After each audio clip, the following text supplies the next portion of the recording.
it's What the Cheesecake here. Yeah, so I wanted to talk about the upcoming North Shropshire by-election, because believe it or not, I'm a constituent of North Shropshire, so it's important for me, and and you do see a few videos on YouTube about the by-election, but I'm not sure how many of them are actually from the constituency or whatever. And there's nothing wrong with that. It's just I think I've got some local insight that hopefully of some benefit to people who might not know too much about the constituency. Anyway, let's face it, really, before we start off with anything, it's obvious what's going to happen here. It's a Tory safe seat. They're going to win again. I think we've always had a Tory MP, even I think you have to go back to when we had a 2-member constituency to find us with anything other than that. But even then, it was like a Tory and a Whig, Whereas now we don't mind what hairstyle they have. We're quite inclusive these days, aren't we? So have all sorts of weird hairstyles if you want, but as long as you're doing the job, that's the important thing, isn't it? Yeah, I mean, I personally, I was really celebrating when I heard about Owen Paterson going. I tell you, because I contacted him in 2014 over a benefit sanction that I had back then, and he was fucking useless back then. Honestly, it took him 2 months to respond the first time, and then the second time, because I complained about it, took him another month to get back. And by that point, it's been 3 months since I first contacted you. I can't be bothered with this anymore. And since someone told me to contact my MP about it, well, because of that, I never contacted him about any issue I had ever again. Because he's not going to do anything, is he? Really?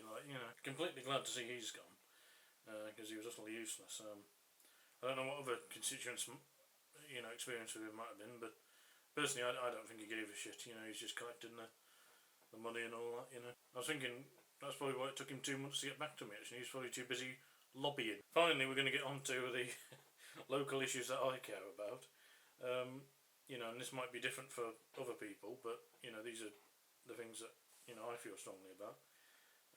The first thing is really for me, it's public transport. It's pretty bad around here. There's pretty poor links to other parts of the constituency, I'll put it like that. And even if you think, I know Shrewsbury isn't in the constituency, but it's part of the same county.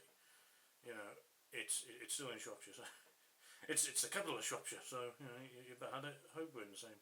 Oh, anyway, I don't know what I'm going on about now, but yeah, so it takes an hour and a half to get there by bus. It's only 20 miles away, an hour and a half.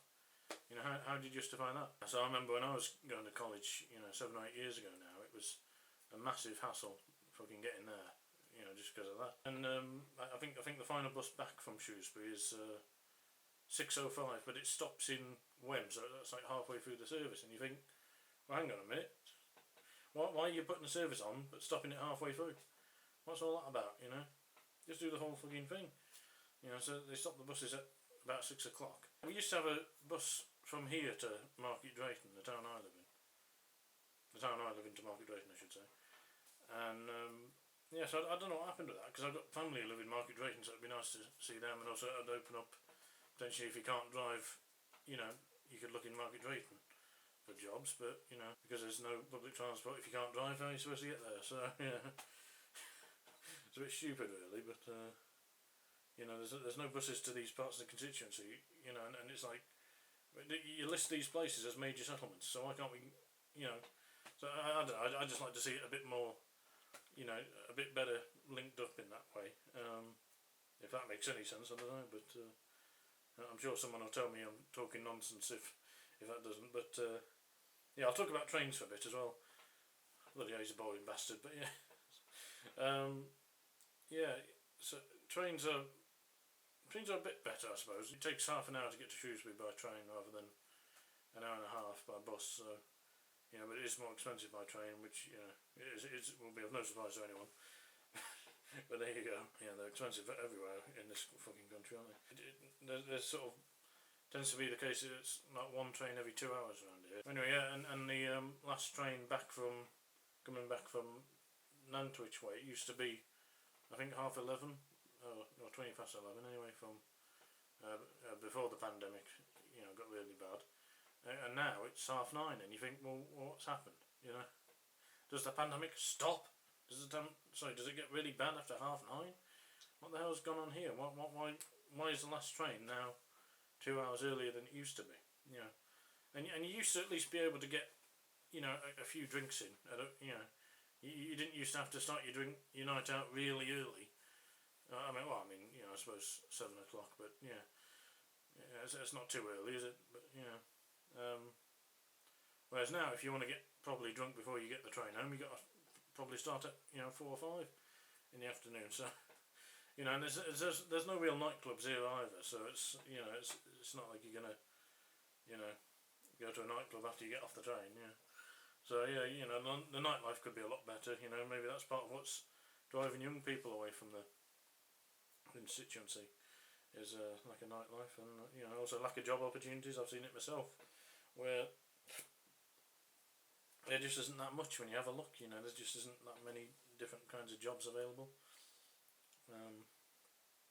At least not when you look on Indeed and Google search and all that. So yeah, but those are the sort of main areas I'd like to see improved. I've put no slides in the park. Yeah, for some reason we haven't got slides in the park.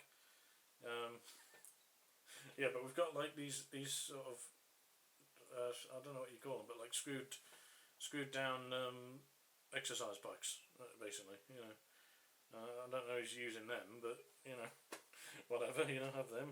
No slides in the park, but yeah, exercise bikes. Why not? You know. Yeah, we haven't really got anything in the way of entertainment around here, I'd say, in terms of cinemas and, you know, I've already mentioned nightclubs, haven't I? And you know, I haven't really got any Wetherspoons in my town either, so a bit tough to know where to go for a cheap drink. You know, those are the big issues that I'm concerned with. Yeah, because I've sort of experienced it my whole life where public transport's been pretty bad around here. So, you know, I don't know if we've got that. If you've ever seen Yes Minister, when he talks about all public transport stopping at 6:30, and I thought that's Shropshire in a nutshell. There you go. You know, so you know, that's what I'd like to see from our next MP. I'd like to know what they're going to do about public transport and what they're going to do about job opportunities. Those are the two big ones that I really care about, because both of them are piss poor. You know, yeah, that's about it from me. You know, if you're a constituent in North Shropshire, or you know, former, you know, leave a comment. You know, let me know if I missed anything, because you know, I might have missed something that isn't even an issue in my mind, and yet, you know, for you it's like, why didn't you bring this up? This affects me every day. It's weird how you can live completely different lives, isn't it? Despite being from similar places. But yeah, well, there you go. You know, that'll be the video then. Like I said, I just felt the need to make this because I feel like you see other people making videos about it, but you know, there's not really that many of them from, or any of them from the constituency itself. So, you know, I thought I'd, you know, come on and talk about it from my point of view. You know, I do find it a bit insulting actually when you hear about these electoral pacts. You know, like, oh, let's stand down for that candidate. Let's stand down for no. Let's not stand down for that candidate, because as a voter, I want as wide a choice as possible of parties to pick from. I want to hear from them all. I want to be able to decide. Not have my decision thrown away. That's undemocratic. So all of you stand, or none of you stand. You fucking useless pieces of shit. Anyway, so yeah, sorry about that. You know, I just had to get that off my chest before I finish the video. So yeah, thanks for listening.